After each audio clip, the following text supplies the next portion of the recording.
Mayambu taramna okchari Pangambam Chakshang da ngasi aina tawgadoriba recipe se Sagolhawai Ooti ni pan gi matam oiba sida yamna Sagolhawai Ooti su hauju haubanina ngasi aina tawgadoriba se fazana yengbiu haubodane loibo video se yengbiu aigi video se pambiradi like amasung subscribe amasung comment su tawbiu huzik thongba haujarasi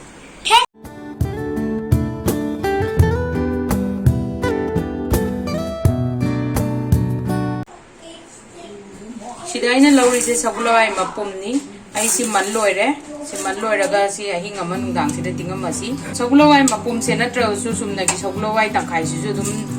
lawe ai adonga ai di mapum laurom ni na ahing ama tingdoi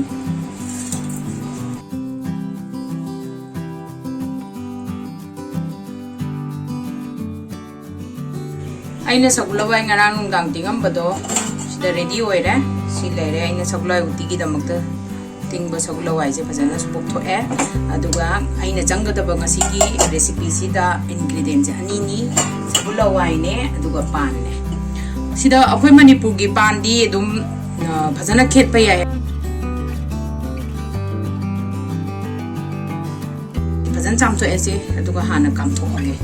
aham bada aina tawdoi se pan do lawrani khetana dum lawre aduga ising khara hapaga hana pan se hana kam to ase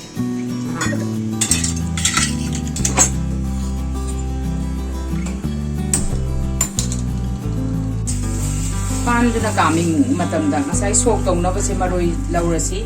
akoi di Delhi da ayene da phangi yam nungai aduna Manipur gi pot phangja base koi di yam harawe aduna ne uti jadi maroi na kubi or the best of the best tare aduna maroi se hana mantho ase side by side aduna maroi se fazana manji koi Manipur da de wai ga tawga fazana yaw sida di khara mo le du ta su ku yam na wai ga di yaw dis da ado koi na fazana pirase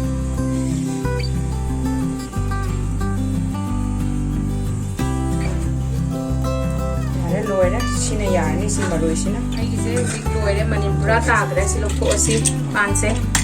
aduga to no mo le lok ko ga si je ngak inga dum maku ko oke Sagolhawai je fazana kam to ase ngarang gi ne mahi do aina aphaba mahi hapane adu dum nutrition mang da na ba dum hapsal ase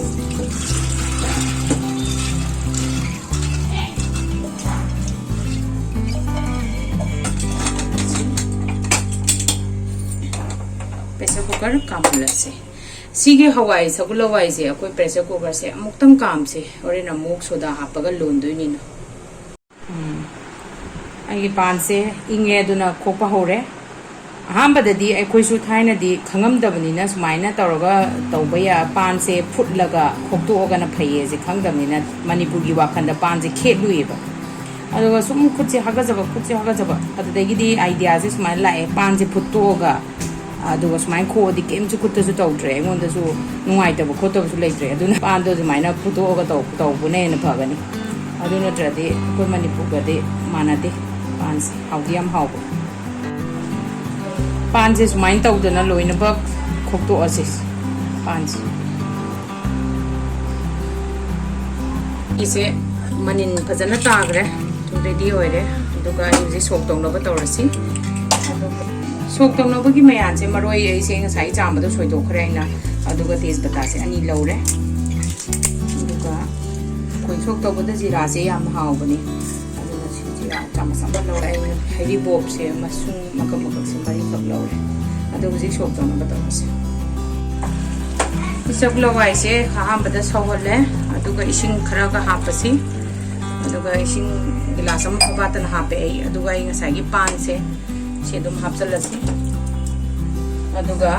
sida koina tawgata badi akogi Sagolhawai Ooti da koina Ooti Thongba khudimak da koina daka roi se soda bage ina lauriba soda bage se view se chama sama kitang di phawate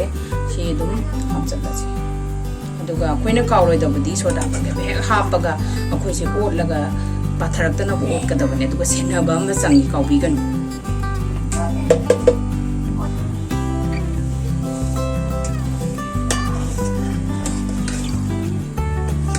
ꯌꯥꯝꯅ ꯈꯪꯉꯝꯒꯅꯤ Sagolhawai Ooti ꯗꯗꯤ ꯈꯤꯇꯪ ꯃꯨꯇꯛ ꯃꯁꯛꯀꯁꯦ ꯃꯨꯇꯛ ꯇꯧꯔꯒ ꯐꯖꯅ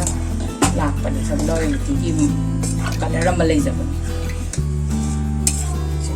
se sumain tawdana Sagolhawai se akoina sumaina sawalaga ngak minute 10 mukti lon gidamne aduga sok tawdabani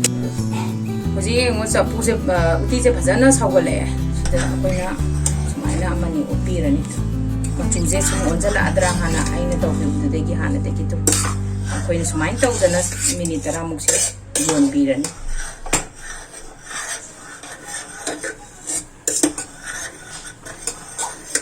se pas sumaina ne Maini yang gitu semua ponje paja na mapon tare itu. Sigi matang sida aku yang jadi sok tau biasa lah apa yara apa. Ini mulai raga tu tahu nak pun ada sih. Saya dah tahu tanggal lah. Usik nak kantai na tahu jadi sih kang lau re, kang sida sok tau na ba. Sigi stage sida aku yang jadi hari pop sih, hasil lah sih. Tare. Pangambam thau se hairasi uti dadi thau yamna hapagi dakar leite khara akoina chabagi thau matungina chang matungina yembira dum hapiu marak se thau sai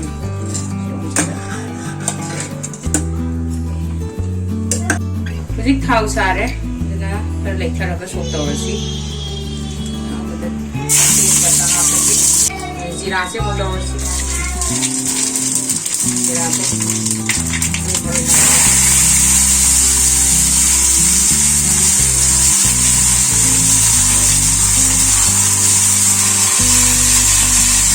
Aigi sok tong na base mulle yare sumaina mun babau tau gatam ne duna dadi maroi se muli goi di am hawe duna sumaina tausi yare aduga morok se akoi di am thawe duna morong khatang ai tau adu je aina sok tau base ai ngasai gi hinjang leithari sida hapchalle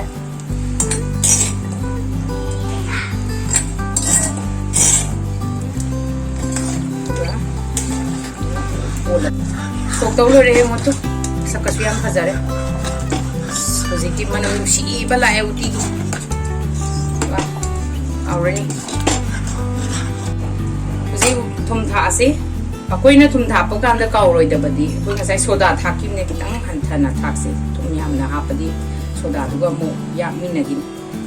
aduga akoina sida aina ngasi khutong sida akoi gi maitai gi thaina gi khutong ga khena bam kai no yam thuna pressure cooker sida jar matam mangna jar logre adu ta su hau bu ko padadi chapu da thong basi khene adu ta su si su hau ta banate mayam su si gi khutong se try to bi wa gi se aduga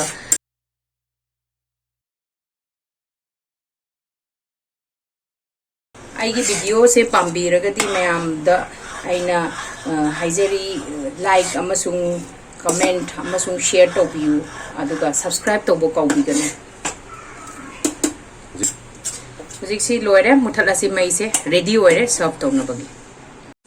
hoi hujik Sagolhawai Ooti se serve tawr si ko pangambam sai manam yang nusil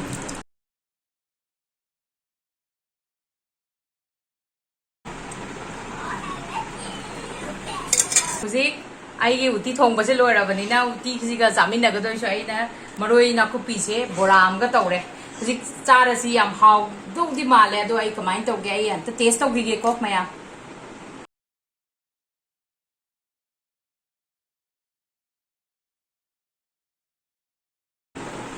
Mana ni anusi?